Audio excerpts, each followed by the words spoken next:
me go.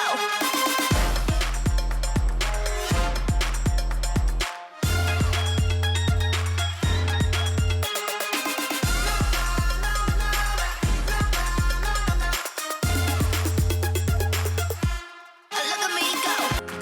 Negaraku berkumandang di bumi Qatar untuk Piala Asia. Bukanlah permulaan yang dimaukan oleh anak-anak buah Kim Panggon.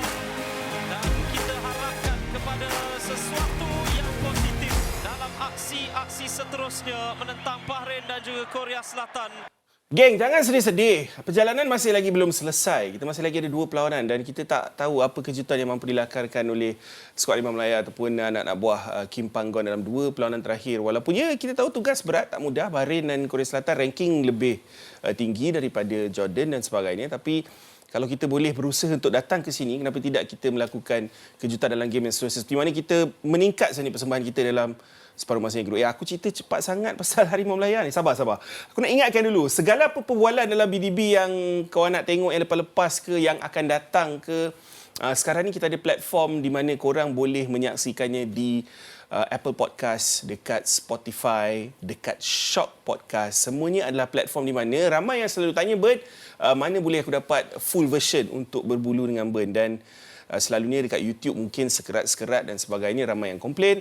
Kami berikan platform di mana korang boleh tengok full version dekat Spotify, dekat Apple Podcast, dekat Astro Go kalau nak tengok secara visualnya, of course, the whole video.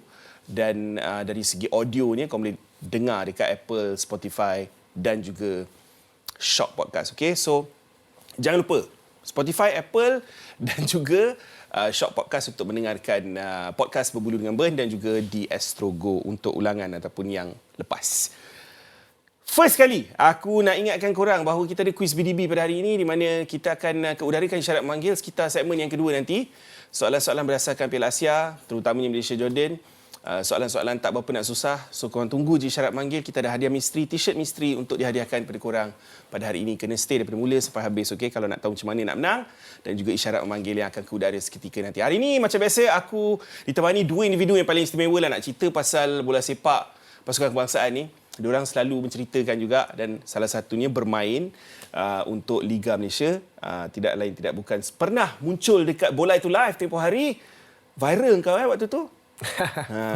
Dan hari ini kita kena panggil. Kalau dah viral, kita kena panggil masuk BDB juga. Sean Silvaraj ataupun Seanaldo. Hi everyone. Thanks for having me, brother. Aku sebut betul lah? Seanaldo. Tadi salah. Sonaldo. Okey, dan of course Ultra Squatchy punya orang kuat hostnya Nizam Archibald. Setengah. Sebab seorang lagi tu dia tarik diri apa semua kan. Tadi hampir aku nak nafikan aku tak main bola Malaysia. Cik. Sebenarnya ada. That was you. Bukan. Dia kan macam Tak, aku tak cakap dia main untuk Malaysia. Maksud aku dia main dalam Liga Malaysia. itulah. Aku nak nafikan aku tak main. Kau pun dah macam kau bila aku tengok kau dengan geng-geng KL City ni, aku dah anggap kau ibarat seorang player dah.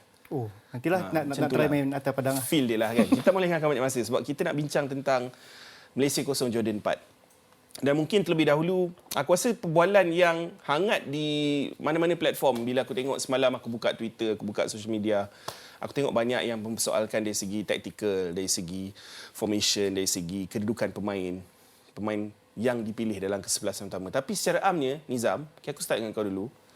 Apa yang kau nampak adalah punca kekalahan kita yang agak besar, 4-0? Kerana tu aku memang dah siap. Buat latihan. Buat homework siap-siap. Masa awal-awal diorang di-announce starting 11 tu je aku dah rasa sedikit terkejut lah. Dengan formation yang Kim Panggon letak, taktikal yang dia letak. Aku tak tahu adakah kita mungkin terlalu berani atau nak try buat kejutan ataupun tak tahulah sebab dapat tengok kalau tengok pada kesebelasan utama tu nampak menyerang jugalah. Sebab kita bermain dengan kalau ikutkan 2 penyerang bila ada Romel dan juga Darren Lock pada masa yang sama. Dan kita bermain dengan 3 di bahagian bawah. Tapi yang paling aku mungkin rasa terkejut bila tengok Arif Aiman berada di right wing back. Seorang pemain yang boleh dikatakan dari segi serangan untuk Malaysia adalah pemain yang paling jadi pilihan lah, paling berbahaya. Tapi dilimitkan di right wing back. Betul. ayam tambatan kita bro. Betul. Player yang bernilai 10 juta dekat Fantasy Piala Asia bro. Ronaldo, bila kau tengok line up ni, kau nampak okay, ni formation dia 3-4-3.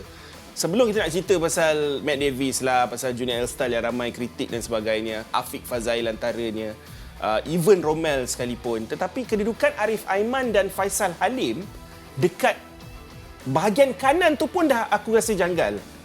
Pendapat kau sendiri. Bukan nak kata diorang tak boleh main position tu. Tetapi rasa macam rugi. Kenapa kita ubah benda yang selama ni dalam game-game lain? Kita seri dengan China, seri dengan Syria 2 kali.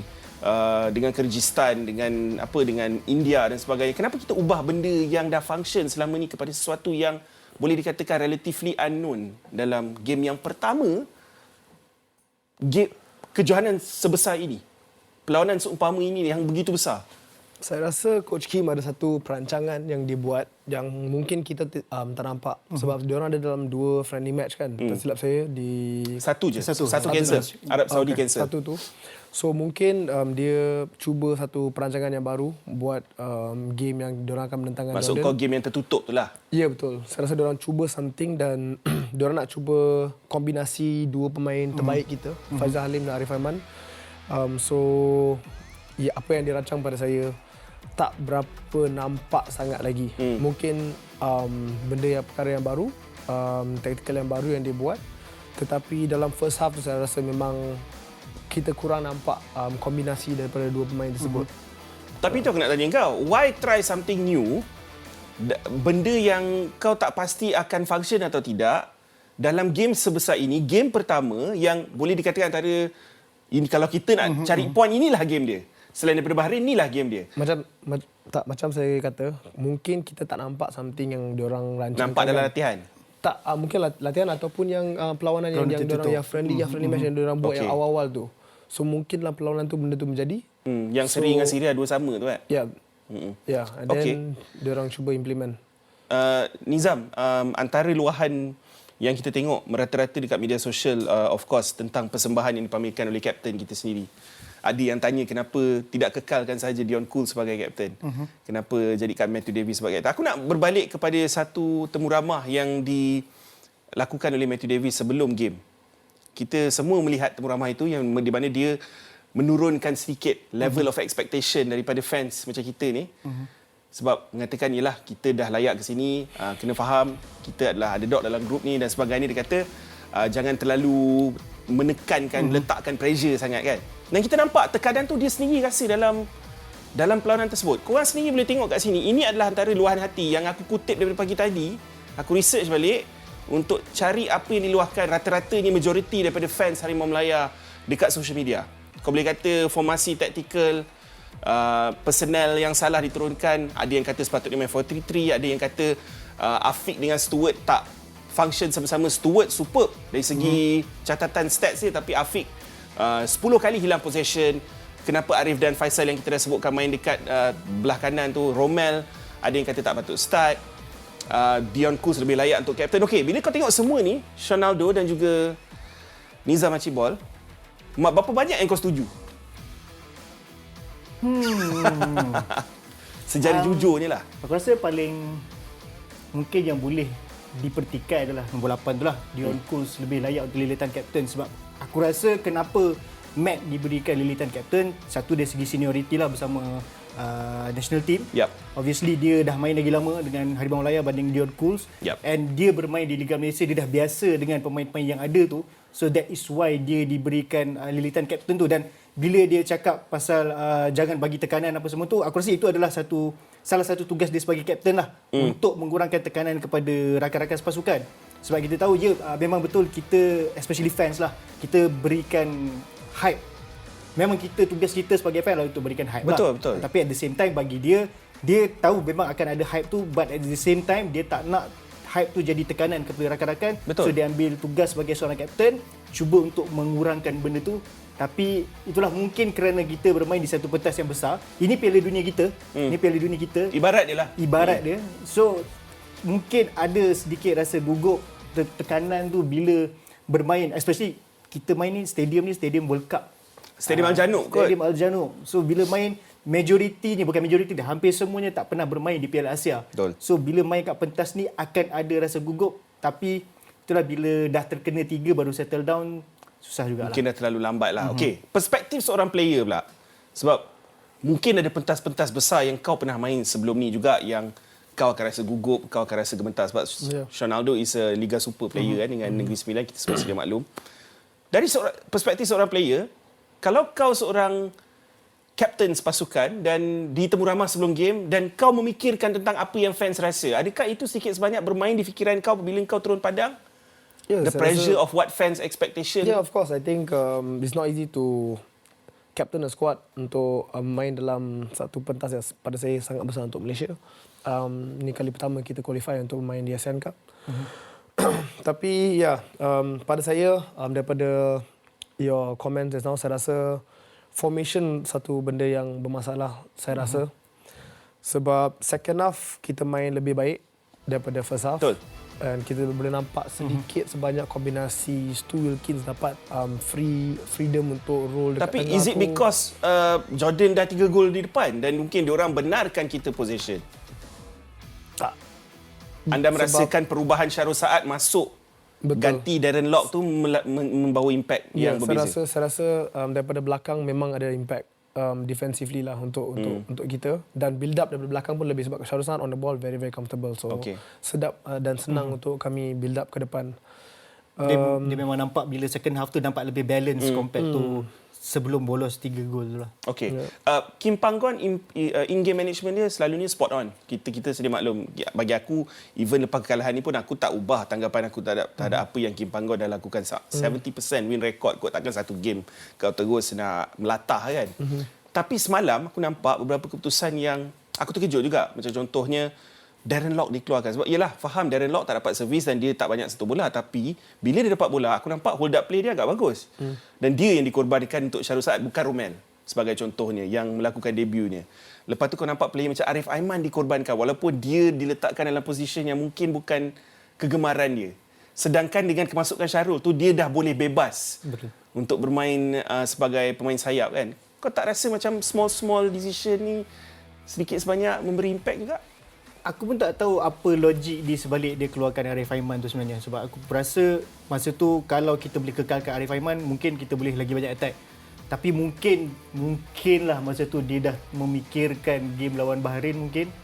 Sebab dia kita nak jaga sebab kita tengok Arif Aiman pun banyak kali kena juga dengan defend Jordan. So mungkin masa tu aku rasa mungkin itulah yang membuatkan dia rasa nak tukar. But still, decision untuk meletakkan Arif Aiman di wing back tu agak sayang lah, sebab kau melimitkan attacking prowess dia. Dia macam dia dikurang. Dia nak menyerang pun kena fikir, alamak, kena turun bawah balik. Betul. Bila kau tengok statistik ni guys, Sean, 52% untuk Malaysia. Okey, tolak tepi result 4, kau tutup sebelah mata 4 tu Kau tengok statistik je. Aku sebenarnya bangga tau dengan statistik ni. Walaupun diorang lagi banyak shots, lagi banyak on target, tapi 8 shots and 3 on target tak adalah seburuk mana untuk perlawanan pertama kembalinya di pentas Asia setelah sekian lama. Okey? Dan pada waktu yang sama, kita boleh berbangga juga dengan faktor kita punya tackles rate dekat situ, aerial duels kita mengatasi player yang lebih fizikal, lebih besar, lebih tinggi. Banyak positif Sani Ronaldo. So, melihat kepada statistik ni dan juga persembahan separuh masa kedua tu, ada tak positif yang kau rasa kita boleh bawa untuk the game against Bahrain? Sebab kita tahu, sesuai maklum, game lawan Bahrain tu adalah game yang dijangka lebih sukar. Ya, saya rasa awal babak pertama tu memang susah untuk pemain kita memegang bola lama. So kalau kita tengok balik stats yang ada di sana kan, we have more possession than Jordan. Which means second half diorang dapat lebih banyak kombinasi yang sepatutnya diorang bermain daripada awal minit. Tapi ya, mungkin sebab certain players it's very big stage, bukan senang untuk diorang bermain. Mungkin ada a few nerves yang diorang kena clearkan dulu. Tapi ya, kita kena mengharapkan dalam game Bahrain semua orang can find a way to overcome. Kau nampak tak perbezaan dia bila kau cerita pasal nerves kan? Of course the guys yang started tu nervous dia lain macam gugup dia, gementar dia lain macam berbanding dengan yang masuk jadi pemain gantian. Kau nampak macam player macam Akir Rashid, Sumareh, Safoi Rashid masuk ibarat tak ada langsung rasa gugup. Rembatan jarak jauh Safawi yang aku masih lagi ingat. Selain daripada Stuart Wilkins pada first half tu, even Sumareh hampir one on one dengan goalkeeper. Ya, kalau tak kerana Yazan Al-Arab yang nampak semalam lain macam dia punya bermati-matian dia sejak kena Macam nak prove a point. macam nak buktikan sesuatu je sejak kena gantung seumur hidup main kat Malaysia ni. Tapi pendapat kau lah, bila kau tengok positifnya dalam second half tu, pemain dia mau masuk tu sedikit sebanyak macam menyelah juga. Tapi dari segi player yang first team tu tak perform. Even, okay, kita sentuh tentang Matt Davis sekarang. Kita sentuh tentang Junior L-Style sekarang. Kenapa barisan pertahanan kita nampak sedikit goyang pada malam tersebut? Adakah faktor mungkin Junior L-Style bukan first choice dalam back 4 tu ataupun back 3 tu? Atau bagaimana? Aku rasa dia jadi macam ada masalah communication juga. Sebab ada certain time macam berlapis jadi dia. Sampai tahap, even sebenarnya dalam game tu kalau kita tengok ada satu time tu bila kamera tunjuk ke arah Kim Panggon macam marah kat defend. Macam, kenapa kau dua orang kat situ? Dia jadi sampai tahap macam tu. Meaning ada something yang membuatkan diorang tiba-tiba hilang that communication. Mungkin juga apa yang berlaku tu bukan setakat kerana gugup, tapi juga Jordan sendiri buat benda tu jadi macam tu. Sebab kita tengok macam mana Jordan boleh stretch kita punya defend line tu. Macam mana diorang menyerang daripada belah kiri dan juga belah kanan, sebab kita tahu Arif Aiman akan naik, Corbin Ong pun akan naik. Especially belah Corbin tu kita tahu Corbin ke depan dan ada Romel di situ yang kalau kita nak harapkan dia turun ke bawah untuk bertahan mungkin kurang, dan bila kena counter tu biasanya kita tengok Afiq Fazal seorang sahaja. Jadi kita nampak macam mana dia attack sebelah kiri dan kanan tu membuatkan kita jadi terlalu stretch. Terus macam tiba-tiba semua jadi macam hilang. Dan ada kekeliruan yang aku nampak, Sean. Kalau kau tengok balik game tu kan, Matt Davis main peranan seorang right centre back. Tapi aku tak boleh kira berapa banyak kali sama ada Mahmud Al-Mardi ke, Yazan Al-Naimat ke, siapa yang begitu mudah sekali masuk dekat belah kiri tu ataupun belah kanan Malaysia tu, dan terlalu banyak space. Tak tahulah, mungkin Arif Aiman tak sempat track back ke, Afiq Fazail yang mungkin sepatutnya memainkan peranan tu, dia kadang-kadang nampak terpaku juga dengan kedudukan dia dekat bahagian tengah tu. Adakah itu bab understanding ataupun mungkin dari segi persefahaman tu tak menjadi? Saya pun sebenarnya tak pasti sangat kenapa nampak macam Matt Davis tu always isolated. Yeah. Like most of the balls bila diorang main macam dia tak ada belakang, support. nampak macam he's always alone. Tak tahu kenapa nampak macam tu. But diorang kena tengok balik video dan analyse sendirilah untuk perlawanan yang akan datang. Tapi memang nampak sangat Matt Davis always isolated. Like I don't know if Junior tak dapat sangat ataupun Arif Aiman sepatut turun atau Afiq sepatut datang. Saya tak tahu apa diorang punya tactical yang patut siapa yang buat, tapi memang nampak sangat first half tu Matt Davis sangat isolated dan diorang ambil chances dekat position-position yang tu. Betul. And especially bila once dia dah bagi penalty tu, nampak Jordan macam banyak aim dekat dia juga. Ada few times yang kalau ikutkan yang masa ada sepatutnya gol ketiga tapi kena batal sebab offside tu, kalau bola tu tak masuk dan tak offside, penalty. Betul. Nampak masa tu diorang dah banyak, diorang dah tahu mungkin masa tu mental Matt Davis dah menjatuhkan player tu dalam box sebenarnya kan. So mungkin masa tu diorang rasa okay, Matt Davis mesti dah mungkin goyah sikit, but as the game goes, nampak lama-lama especially bila second half dah okay sikit, nampak settle sikit lah. Tapi masa awal-awal lepas dia concede penalty tu nampak kucak-kacir. Mujur sebenarnya offside tu yang menyelamatkan kita daripada kiranya kena 5-0 lah kan. Tapi satu stat yang agak positif yang aku rasa aku akan ambil dan simpan untuk next game is seorang player bernama Stuart Wilkin. Hampir semua stat dia dalam top 3 ataupun top 2, even first pun ada. Successful passes 50, second dalam semua player di atas padang. Successful dribbles 4th, recovery 10, third, tackles 1, second, ground duels 1, 9 first. So itu mengatakan satu benda yang agak tak seimbang dekat bahagian tengah kita. Sebab kalau kau tengok Afiq Fazail punya stats pula dekat SofaScore yang aku dapat tengok, 6.4 saja rating dia. Dia ada satu stat yang agak mengejutkan aku dekat sini, di mana possession loss 10 kali bro. So adakah itu sedikit sebanyak player yang sepatutnya protect back 3 kita pada mulanya lah, sebelum benda tu jadi back 4 bila Badak ataupun Syarul Saad masuk, menjadi punca antara bila kau hilang possession 10 kali secara tak langsungnya, itu antara faktor juga yang menyebabkan kenapa kita begitu rebah dalam 20 minit yang pertama sebagai contoh. Ya, saya rasa mereka struggle lah. So, first 25 minit diorang struggle untuk keluarkan bola daripada defending third. Memang susah diorang nak, dan pemain yang akan main the most passes dalam position tu ialah Afiq Fazal. So mungkin sets tu dikeluar sebabkan passes-passes tersebut, tapi bukan senang sebab Jordan menutup pemain-pemain kita di atas sangat-sangat cepat. So mungkin every pass yang Afiq cuba main immediately close on by Yazan. Betul. Kan? Yazan, ya. Ya, Yazan. Darren tak dapat bola. Romel pun kita nak cuba link dengan dia, tak dapat bola. Yep. Junior nak cuba main direct ke Romel, tak dapat bola. So mungkin benda-benda macam tu saya rasa membawa stats yang macam tu lah. Tapi kami tahu apa yang Afiq is capable of dengan Johor. Dia apa yang dia boleh buat. kita tahu, betul lah. Apa yang dia boleh buat.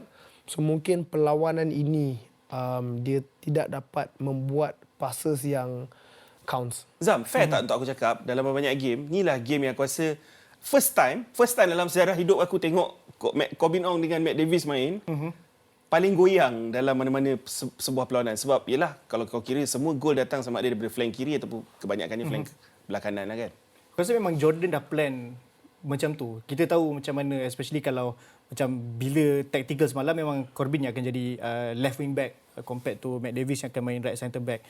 Tapi diorang tahu macam mana Corbin akan naik. Dan kan dalam tempoh kita nak menuju ke game ni pun memang dikatakan Corbin Ong kurang fit. Macam tak, dia macam race against time lah untuk main game lawan Jordan ni.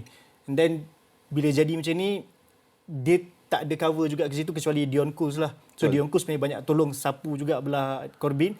Until bila satu-satunya time Dion Kuz naik ke atas, time tu kita bola sebelah situ. So macam, especially bila kau nak harapkan Romel bermain di sebelah kiri untuk backup ke bawah tu, satu benda yang lain sikit lah. Sebab even dengan KL pun kalau dia bermain di sebelah kiri, dia bukan tak pernah main, dia pernah main di sebelah kiri belah kanan juga. Betul. Tapi at least di bahagian tengah dan juga bahagian di defend kiri tu ada orang untuk sentiasa turun balik lah untuk buat kerja bertahan tu. So bila letak macam tu dan kita tengok Jordan ada pemain-pemain yang cukup laju, satu kesilapan lah. Aku pun tak tahu nak cakap macam mana. Okey, kita bagi senario dia macam ni lah. Sebab aku rasa semua ada, even fans kat luar pun ada favourite player yang dia nak tengok dalam kesebelasan utama yang harus masuk. Ada yang dah petik nama Brandon, ada yang dah petik nama Syamil Kuti. Nacho Insa belum ada lagi lah. Tapi Sean, kalau kau, apa yang kau akan tukar untuk game Bahrain ni? Yang kau rasa dalam first 11 tu, yang perlu diubah, yang kau rasa akan immediately menjadikan kita lebih kompetitif? Pada saya, personally, saya rasa Syarul perlu start. Okay. That's one thing. Saya rasa sebab I think Syarul satu defender yang sangat baik. He's very defensively very strong, sangat bagus, very mature. And dia boleh main dengan bola. Dia boleh distribute the ball. His ball passes are very good. So saya rasa satu benda yang Coach Kim kena tengok, memberi dia peluang mungkin. Kuzami pun dia ada kalau dia perlukan belah kiri. Cuma dah lama lah dia tak main kan. I mean, second player to Junior you can put Syarul and then you can bring in Kuzami on the left if you want. Dominic Tan? Dom, he can play on the right also. You can put Dom on Matt Davis position and then you can push kalau dia nak main 3-4-3 lagi sekali, boleh push Matt Davis ke position itu, biar Arif Aiman dengan Faizal main dekat atas. And so Matt Davis can take that wing back role and let Dom play on the right. Boleh juga. And then Stu pada saya memang kena diberi peluang untuk perlawanan seterusnya sebab pada saya satu performance yang sangat baik sebab intensity perlawanan tersebut bukan senang. Satu perlawanan yang saya tahu dia sangat-sangat penat. Saya pernah main dalam level-level seperti ini, friendly match dan AFC qualifiers untuk underage, tapi satu intensity yang sangat suka dan Stu pada minit yang 70-80 boleh still boleh buat mental lagi shooting kaki kiri dia. Pada saya satu betul lah. Tapi kita kena faham jugalah dalam pada kita belajar diorang punya game plan. Dan sebab aku ada nampak juga Faisal Halim sebut bersama ni, Matt Davis sebut lepas game, kita dah study dah, kita akan analyse, video analyse dan sebagainya, sebelum, selepas dan sebagainya. Dalam pada kita analyse, diorang pun analyse kita juga. Kita nampak macam mana Arif Aiman orang kata manhandle. Betul. Diorang pegang dia bukan nak gerak kan, tak nak bagi dia bergerak. So itu pun antara faktor macam kau katakan, intensity di pentas sebesar ini adalah jauh berbeza. Aku nak ingatkan semua next game Malaysia, aku yakin kita akan buat perubahan. Sabar, relax. Jangan ambil scoreline 4-0 tu throw down. Sebab kita nampak banyak yang positif. Stats itu sendiri yang tadi aku tunjuk tu menunjukkan betapa positifnya boleh kita rasa dengan skuad kita walaupun kita tewas dengan 4 gol. Bagi aku tu semuanya banyak mistake, individual mistake yang boleh dipadamkan dengan beberapa pembaikan dalam training. Ini antara game akan datang. Jangan lupa 20 Januari nanti 10.30 malam live dekat Astro Arena Bola. 10.30 malam 20 Januari sebelum selang 5 hari 7.30 malam Korea Selatan bertemu dengan Malaysia di stadium yang sama yang kita saksikan game lawan Jordan tu, Stadium Al Janoub.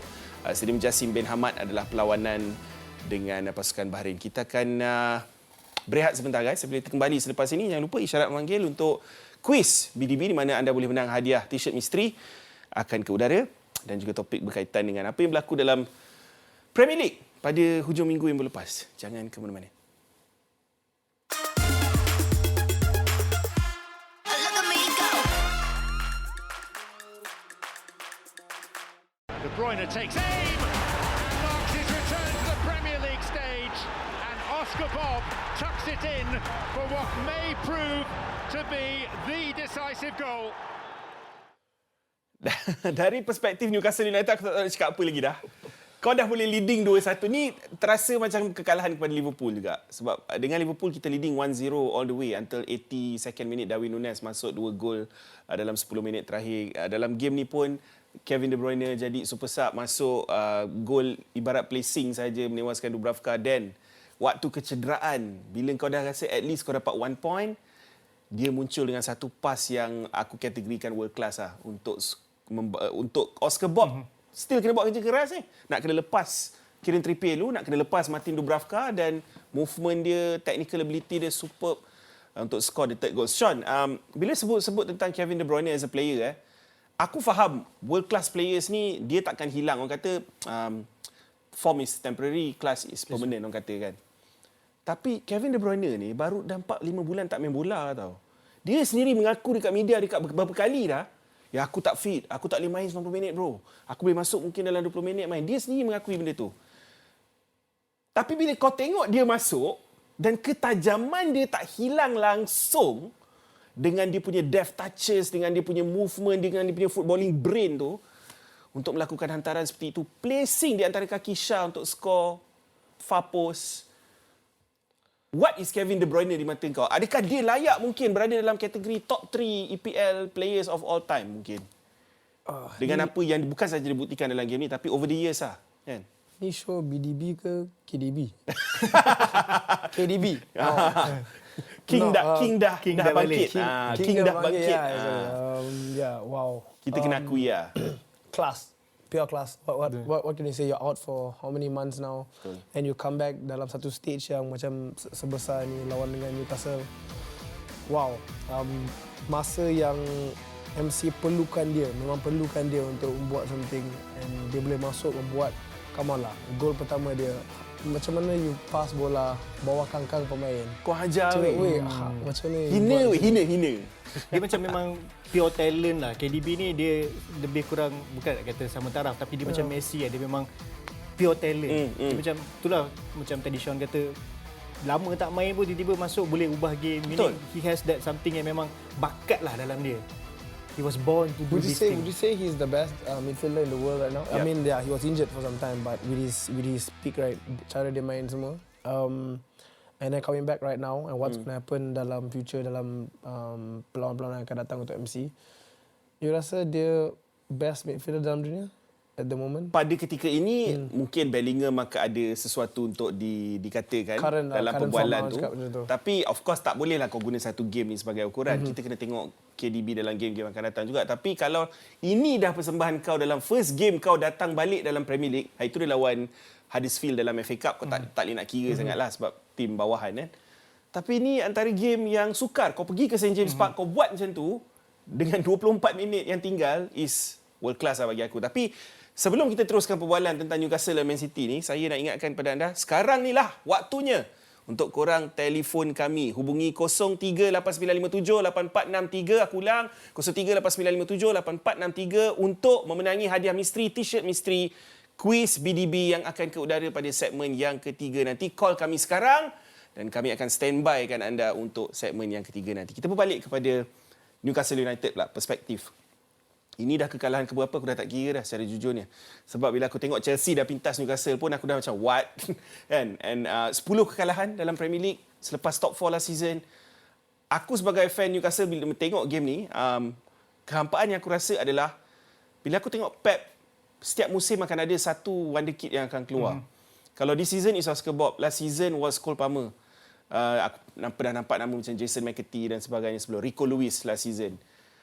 Every season kau ada seorang budak akademi yang akan keluar. Eddie Howe ada seorang sekarang ni nama dia Louis Smiley. Tapi seorang je. Selebihnya dia tak trust. Bila kau nampak KDB masuk, seorang manager nampak KDB masuk, and kau do nothing about it, apa pendapat kau tentang management Eddie Howe pada ketika ini? Sebab itu benda yang mungkin ramai fans Newcastle seluruh dunia nampak adalah kekurangan. Bukan dari segi players. Players dah bermati-matian dah buat segala-galanya. Bagaimana midfield trio Bruno Guimaraes expose bersama dengan Longstaff dan juga Miley. Apa pendapat kau? Aku rasa untuk bila kita bercakap pasal young players lah, beza lah Man City dengan Newcastle. One thing kita tahu, Pep dah pegang Man City cukup lama dan biasanya bila dia pegang satu kelab tu dia akan structure pada bawah sampai ke atas.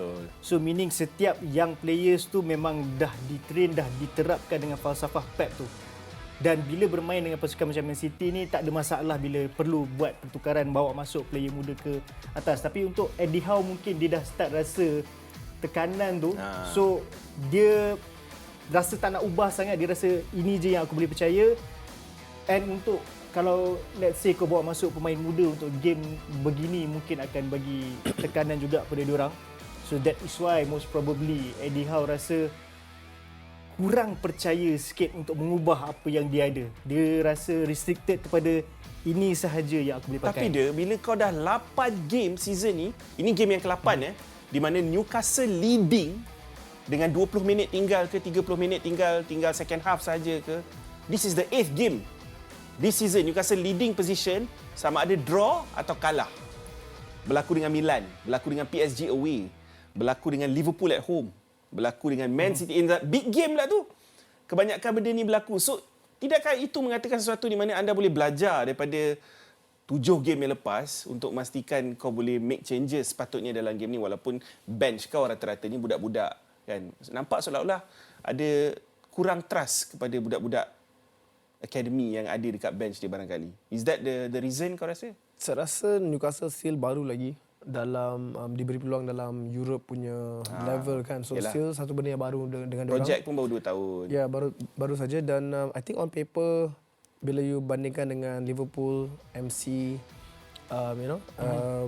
Milan, on paper saya rasa pasukan yang diorang lawan is sepatutnya better kan. So betul. Saya rasa diorang tahu satu perlawanan yang but kalau kau tengok konteks perlawanan tu, Newcastle mendominasi perlawanan itu. The only reason kenapa diorang kalah adalah kerana inexperience, naivety dalam game tu di mana diorang dah leading tapi diorang still push so many players forward sehingga kan memaksa situasi 3 lawan 2, 2 lawan 1 dalam situasi serangan balas yang membawa kepada 2 gol AC Milan sebenarnya. Itu AC Milan lah. Kan? Nah, dalam kes Liverpool pun leading for 84 minutes boleh kalah 2-1. So faham tak logik dia? Faham. Tapi dengan perlawanan yang lepas ini yang lawan dengan City, apa yang Newcastle boleh buat dengan passing KDB di belakang macam tu kan? Like that is passing tersebut tu memang sukar lah. Saya rasa tak banyak pemain dalam dunia boleh buat satu pass yang boleh beat 10 pemain. Betul. Ben, aku ada satu soalan untuk kau. Adakah kau rasa Eddie Howe punya days are numbered, especially tak sekarang Jose Mourinho dah available?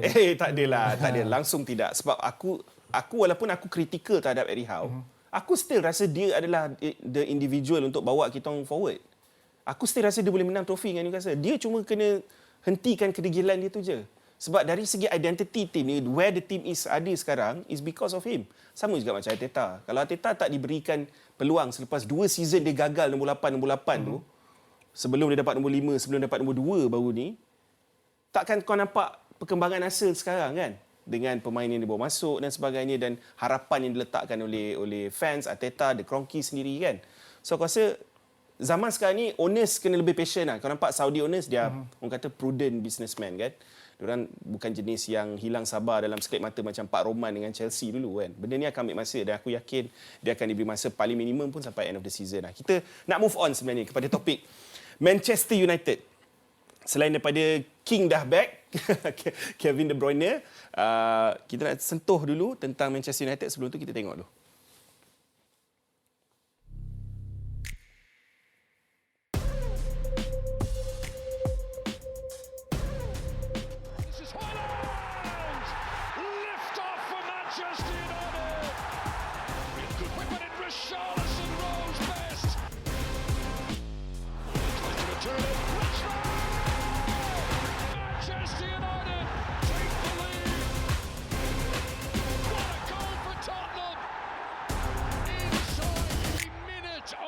restart.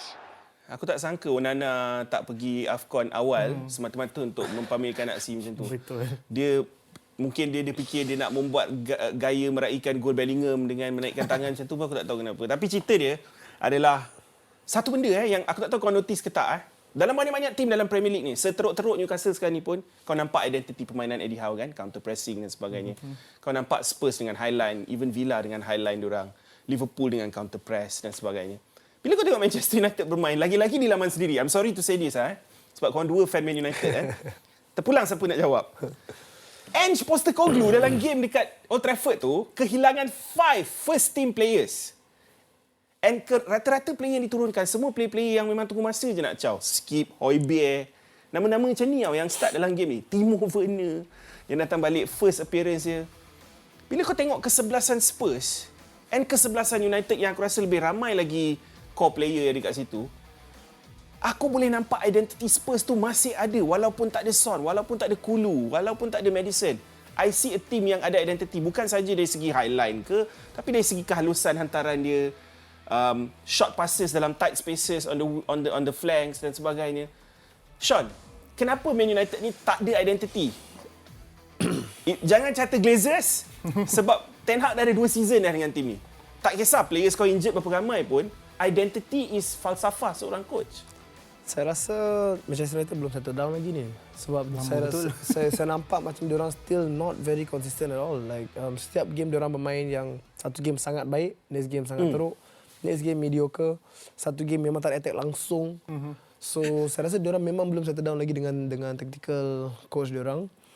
Saya rasa Tottenham lebih settle down and diorang ada macam orang kata ramai core player yang mungkin sekarang diorang pergi untuk yang Asia Cup semua. AFCON also. Tetapi saya rasa diorang lebih settle down dengan cara permainan diorang like immediate datang kepada minda diorang, apa yang coach mahu, apa yang kita sepatut buat. Compared to United buat masa sekarang lah saya rasa. Memang diorang bawa banyak pressure dengan Erik Ten Hag. And saya rasa Manchester United buat masa sekarang belum lagi settle down. Dia langsung. Macam apa yang Spurs buat sekarang adalah apa yang Manchester United buat season lepas. Tapi so tak tahu kenapa season ni tiba-tiba terus. Tapi even season lepas pun korang ada identiti ke bermain? Nampaklah at least permainan tu ada yelah, dia punya idea lah. Korang susah nak bolos ya. You are difficult to beat. Korang banyak menang game tipis. Tapi identity tu still you can see sikit lah compared to this season. Okay, this season macam aku tak tahu kenapa setiap kali MU attack diibaratkan macam bila aku yang main game PlayStation. Dia macam okey attack, serang ramai-ramai pergi. Ada time bila diorang attack, bila Garnacho pergi belah kanan atau Rashford pergi belah kiri, diorang nak cross, Højlund seorang kat tengah. Dia macam aku tak tahu apa, memang macam orang biasa, orang yang tak reti main game main attack. Dia jadi tiba-tiba hilang Tegaruan je. Macam tu hilang. Corak permainan Man United ni pelik. Dalam mungkin 15 minit pertama aku nampak korang high press. Masuk 15 minit yang kedua tu dah tak ada apa-apa dah. Tiba-tiba kau nampak macam reaktif. Maknanya korang react kepada apa yang Spurs buat disebabkan korang nak expose highline diorang kan. Game ni adalah satu di game yang kau nampak Rashford banyak gila space. Dan nampak Rashford actually menyerlah dalam game ni. Tapi sekali lagi aku nak question Ten Hag punya in-game management. Keluarkan Rashford untuk Anthony from all people. Kau keluarkan Rashford for Anthony. Rashford yang sebenarnya menyelah dalam game ni. Score first goal dia dekat Old Trafford sejak Mei tahun lepas. Apa masalah dengan Erik Ten Hag sebenarnya? Adakah dia buat keputusan berdasarkan apa yang dilihat dalam bilik persalinan ataupun training ke? Ataupun sebab ramai yang persoalkan decision making dia. Keluarkan Eriksen for McTominay. Even bila lawan Spurs ni dia start Eriksen pun macam bila kita tahu Eriksen kalau kau nak energy tidaklah ada. And then end up tinggallah si Kobe seorang-seorang kat tengah sebab Bruno akan ke depan. Dan Bruno pula jenis bola-bola bila dapat je pum depan. Lepas tu Eriksen nak compete sebab kita tengok dengan style gaya Spurs main memang jenis high pressing, betul-betul bertenaga dengan player macam Højbjerg ada skip pun guna energy dia. Dan bila jadi macam tu, kau nak menggunakan Eriksen untuk game macam ni, untuk lawan tim macam ni, silap lah. Betul. Tapi bila McTominay masuk pun tak ada beza pun. Aku tengok dia banyak mencederakan orang, dia lah. Sikit lagi nak menang game kot. Tapi aduh. Tapi bila bola tu pergi Last ke minute dia tu, kan, saya rasa dia pemain yang semua penyokong Manchester United kan boleh cakap boleh letak duit untuk Pergi. tak untuk cakap yang dia akan skor sebab dia punya form sekarang kan. Faham. McTominay is finishing untuk United Guys, tak see this season. aku minta maaf sebab masa tak mengizinkan. Okay. Kita kena beralih ke segmen ketiga selepas ini. Kita akan berehat sebentar. Bila kita kembali selepas ini, kuis BDB akan menyusul. Dan juga kita akan sebut sedikit, bincang sedikit tentang Supercopa Real Madrid memalukan Barca dan juga fantasy. Semuanya menanti anda selepas ini. Jangan ke mana-mana. Look at me go. What a game lah Supercopa Spanish Super Cup yang berlangsung di Saudi sebenarnya pada kali ini. Kita nampak macam mana Real Madrid sana struggle dalam semi-final. Ketinggalan 3-2 tak silap aku dengan berapa minit je tinggal. Mereka bangkit semula untuk menang dengan Atletico dan masuk ke dalam final. Siapa yang sangka? Actually, of course, mungkin ramai dah jangka lah kan. Game plan Xavi dalam game ni adalah untuk mengunci pergerakan Vinicius Junior sebenarnya. Dia menjangkakan Vinicius akan bermain di sebelah kiri. Okay, tapi kalau Ancelotti made a brilliant punya game plan lah, which is to switch Vinicius Junior as a central player. Dan itu sebenarnya the difference yang menjadikan game ni Araujo main sebelah kanan. Sebab kita tahu sebelum ni dalam banyak klasiko, Araujo yang banyak mengawal kedudukan Vini Junior dekat sebelah kiri dan Vini selalu struggle dengan dia. Tapi dalam game ni terbalik jadinya. Araujo got sent off. Salah satunya menarik Vini bagi penalti dan sebagainya. Bila kau tengok game ni, apa ini mengatakan kepada anda tentang El Clasico sekarang dan gap di antara Real dan Barca? Aku rasa kalau nak kata jauh pun tidak sebab last season Barca perform juga compared to this season. They won the Spanish Cup last season. So mungkin apa yang berlaku ialah macam kita tahu Barca pun ada few masalah luar padang juga dan terpaksa macam sign player pun yang tidak setaraf zaman Betul. Pep dulu, zaman-zaman kegemilangan yang betul-betul meletup Barca. But pada masa yang sama, even Real Madrid pun bukan tim yang boleh katakan zaman-zaman Galactico semua. So sebenarnya untuk this season ataupun zaman sekarang ni untuk El Clasico ni aku rasa aku nampak lebih balance sikit lah sebab dua-dua tim pun tak ada yang macam that one player yang betul-betul macam dulu Ronaldo versus Messi lah. Macam Barca mungkin ada diharapkan the young players daripada Pedri, Gavi semua. Tapi untuk Real Madrid dia ada macam even macam Bellingham, Vinicius pun it's not at par with players macam zaman Galacticos ada Cristiano Ronaldo, ada Karim Benzema. So sebenarnya dia macam mana-mana pun boleh naik, mana-mana pun boleh turun. Dia tak ada yang nampak tight sangat lah. Betul, zaman Zidane, Figo. Aku faham maksud kau dari segi Galacticos tu, dari segi jumlah pemain-pemain world class yang ada dalam satu tim. Ronaldo, bila kau tengok this game kan, dan macam mana Xavi lost the tactical battle. Dia main highline yang berani mati punya, yang memakan diri dia dalam the first 11 minutes. Saya rasa satu perancangan yang tak berapa menjadi untuk dia. He's a very experienced coach, very good coach. Saya rasa dia dalam taraf Mikel Arteta, and tactical wise, both of them very intelligent. Yep. But yes, I think tactically a big mistake for them. Vinicius and Rodri dapat exploit dia punya defense senang-senang je macam tu. Big game and big player macam Vinicius dapat menyelah dalam pentas sebesar itu. Betul.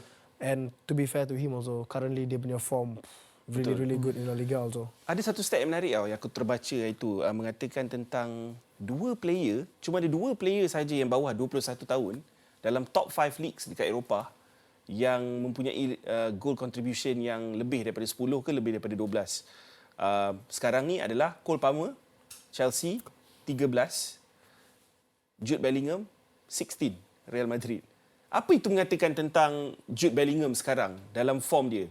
Sebab, yelah, of course bila kau start dengan menjaringkan begitu banyak sekali gol dan bila kau dah slow down dari segi score gol, fans expectation dah mengatakan, okay, kau bila nak score lagi ni apa semua, walaupun dia main peranan nombor 10 tu kan. Tapi bila kau tengok Jude Bellingham punya peranan, even dalam game ni, the first pass yang dia buat untuk break the lines untuk Vinicius score tu pun is something yang cuma player yang punya vision. Yang macam kita sebutkan tentang De Bruyne lawan Newcastle tu, Bellingham pada usia muda ni dah mula menunjukkan benda tu.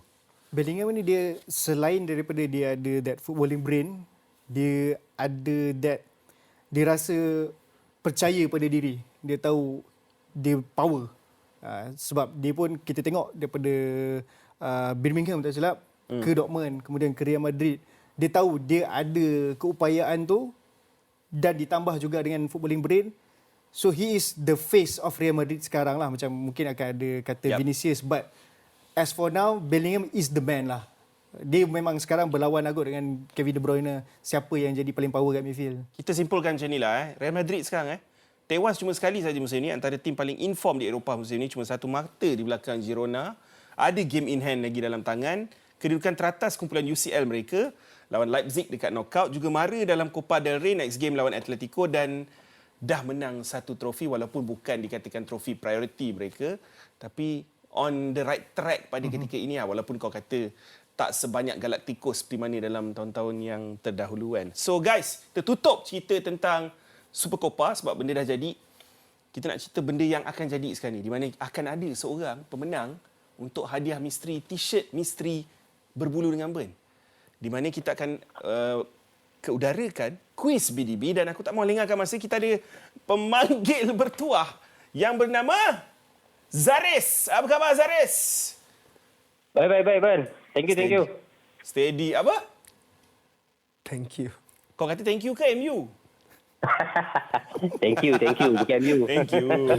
Oi Zaris, kota warisan tak jauh lah daripada rumah aku. Kota warisan kat Sepang Ya.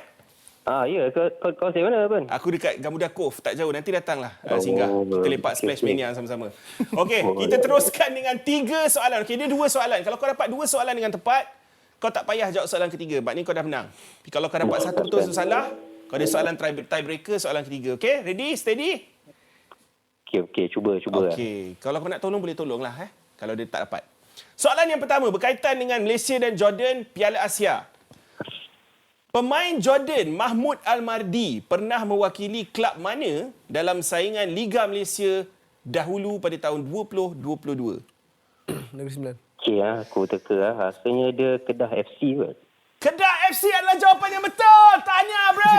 Alright. 50% dah settle lah. Kira kau selangkah lah dapat t-shirt tu. Dia macam tu Macam selangkah masuk final. Satu tangan dah pegang piala. Macam itulah rasa dia. Soalan yang kedua. Pemain mana dalam kesebelasan Jordan digantung seumur hidup daripada beraksi di Liga Malaysia? Alamak. Dah lupa. Jangan bagi sebab kalau tak dapat tak apa. Soalan ketiga kita ada tiebreaker. Ya. Okey, aku bagi clue Dia main defend untuk Jordan. Yazan. Yazan kot. Yazan apa? Ada lebih daripada satu Yazan. Aku bagi 5 saat bro. Yazan Al-Naimat. Salah! Tak apa. Al-Naimat naik atas. Al-Arab duduk bawah.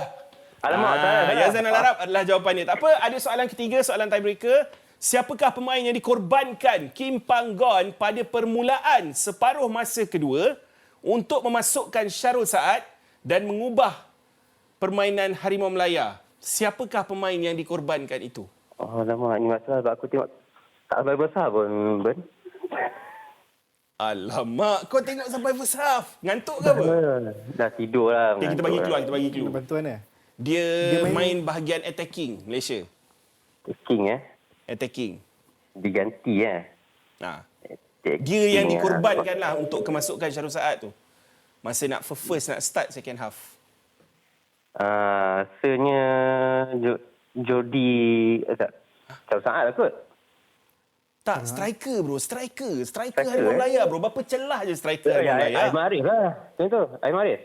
Bukan bro. Arif Aiman bro. Kau jangan terbalikkan nama dia. Arif Aiman. Bukan Seorang lagi striker. Dia bukan Melayu. Bukan Melayu. Start dengan D. Nama dia start dengan huruf D. Darren Lock. Betul! Nampak kita nak bagi dia. Tanya bro. Anda memenangi t-shirt misteri daripada kuis berbulu dengan Ben, daripada program berbulu dengan Ben. Tahniah kita ucapkan dan kita akan kontak nanti untuk memberikan hadiah anda. Okey, terima kasih. Okey, dan terima kasih kerana sporting call kami. Untuk anda di luar sana yang nak menang juga dalam kuis BDB, nantikan dari masa ke semasa kita akan keudarakan isyarat manggil dalam episod-episod akan datang. So jangan lupa untuk sentiasa memantau 802 Astro Arena 9 hingga 10 malam setiap hari Selasa untuk berbulu dengan Ben dan juga kuis berbulu dengan Ben. Terima kasih dan tahniah kepada Zaris. Okey, kita nak move on. Seterusnya kita nak sembang pasal fantasy lah. So bila cerita pasal fantasy Premier League ni, aku dengar Ronaldo ni memang dia excited nak cerita pasal fantasy sebab dia pun main fantasy. Kau masuk liga-liga tertentu ke kau? Apa yang buat kau excited tentang fantasy Premier League ni? Oh, just liga-liga dengan kawan-kawan je lah. Dan kita nak macam menunjukkan siapa ibarat siapa macam manager yang terbaik lah. Siapa Konon kan. lah. Kita pula jadi manager. Saya player je tapi nak rasa macam mana manager buat dalam untuk. Okey. Tapi itulah, bila cerita pasal fantasy Premier League ni, minggu ni adalah minggu yang sangat penting sebab kalau kau tengok Premier League dibahagikan kepada dua minggu yang berbeza sebab masing-masing nak dapatkan winter break kan untuk semua tim. Ini adalah total point aku setakat ni. Ranking aku dalam sekitar 300 lebih ribu di dunia lah. Baru 26 point sebab baru setengah jalan. Aku masih lagi ada 1, 2, 3, 6 player lagi belum main lagi. Transfer aku minggu ni adalah Pascal Gross sahaja masuk dan Jarrod Bowen. Aku buat satu kesilapan besar masukkan Jarrod Bowen awal dan aku terpaksa menerima hakikat bila dia injured. Tapi tak apa, ada Solanke dekat bench tu yang akan masuk kalau Bowen tak main. Ini adalah tim aku setakat ni. Ronaldo. Sebelum kita tengok tim aku, kita tengok tim Nizam dulu. Tim Nizam 1094. Punya dah sikit. Not bad. Pascal Gross ada juga. Tak Captain Palmer. Kita semua geng Captain Saka. Yes. Geng Captain Saka. 3-3. Termasuk Kata Ronaldo. Sean pun sama. 3-3. Termasuk Saya ingat Sean. saya Palmer. Saya dah happy lah. Check balik bukan Palmer kan. Nama Saka. Kau relax. Percayalah Saka akan outscore Palmer pada minggu ni. Sabar. Arsenal akan berganas lagi-lagi lepas lepak dekat restoran Salt Bay dekat Dubai. Kan? Itu Arteta lah kan. So kalau kita tengok point Nizam pun 27 beza tak banyak. Cuma kau kurang sikit player yang tinggal lah. Kau ada 3 player je nak main termasuk captain dan 4 termasuk Areola. Okey Sean, bila kau tengok tim ni, berapa jauh beza tim kau dengan tim ni? Beza dalam 4 point. Saya rasa saya dalam. Tak maksud aku player. Player apa yang kau ada, player. player mana yang kau tak ada? Oh, sorry. Sebab saya tengah tengok player-player yang banyak tak main tu. Saya fikir macam Nizam dengan Ben memang tak tukar tim minggu ni ke? Kenapa ramai merah ni? Bawa masuk Palmer. Terlalu ramai nak tukar tak Tak boleh. ya. Kita orang tengah strategize. Okey. Sebab kalau kau tengok tim kau siapa yang ada, siapa yang tak ada? Saya rasa player yang saya ada Watkins dengan Alvarez saja. Watkins dengan Alvarez saja yang ada daripada tim dia. Oh ya, sorry Saka. Saka dengan Palmer. Oh Saka dengan Palmer ya. So, 4 tu kau ada. Keeper kau siapa? Keeper saya Onana. saya pun tak sure. Tak ingat Tak ingat. Okey, tak apalah. Lepas ni aku benarkan kau buka phone lah. Tengok tadi kau beria tunjuk aku dekat phone kau. Okey, ini adalah kedudukan Liga Fantasi Bulu dengan Ben Week 21 di mana Wenger Zipper masih lagi di tangga teratas. Sean Tam 1317 dahsyat weh. Dia ni dah macam level-level pro dah ni. Huwaida, Jenna, Dengkil, Nah, Aidwin, Amirul Ashraf, Adik Topek dah jatuh tempat ke-6, Hakim Syahrin, Mikel Arteta, Badas Kustu pun dalam top 10 dah lama. Ahmad Izzuddin dan Bazli Amri, YNWAFC, dia pun dah lama dalam top 10. 1276 dalam konteksnya dalam dekat, jauh juga ketinggalan pada ketika ini. Tapi itulah, target aku secara peribadi ni masih lagi top 100k ataupun top 50k. Diorang ni dah easily dalam top 10k pun ada juga. Dan nampak gayanya antara player-player yang kita nak suggest pun untuk minggu akan datang. Masih lagi banyak masa sebab minggu depan kita ada lagi sebab tak ada deadline pada hujung minggu ini. So tak apa, kita relax dulu guys. Ada kata-kata terakhir daripada Nizam Acibor barangkali untuk Harimau Melaya menjelang perlawanan lawan Bahrain ni? Just nak kata kepada semua fans kat luar sana, kita tolak tepi ranking, kita tolak tepi apa yang jadi lawan Jordan. Kita bagi 100% kepada sokongan kepada Harimau Melaya. Diorang kat sana bagi 100%, kita kat sini dan juga siapa yang pergi ke sana, kita bagi 100% juga. Betul. Ronaldo? Ya, saya rasa satu benda yang penting ialah semua orang di Malaysia memberi satu sokongan yang baik untuk perlawanan yang akan datang lawan Bahrain. Dan memang kita target antara 2 game ni, Jordan dengan Bahrain untuk mencuri poin. So saya rasa satu peluang yang baik untuk sebab Malaysia tunjukkan. fikir logik, kalau menang 1-0 sekalipun, tak kisah goal difference ke apa, 3 poin tu mungkin dah lebih daripada cukup. mungkin dah lebih cukup untuk menjadi antara 4 tim yang layak ke pusingan ke kalah mati nanti, pusingan 16 yang terbaik. Okey guys, sampai di sini saja. Ingat, macam biasa BDB, kami di sini bukan expert, kami bukan pandit, kami sekadar peminat bola sepak macam korang. This is Berbulu dengan Ben. Kita jumpa lagi minggu depan. Ciao. Look at me go.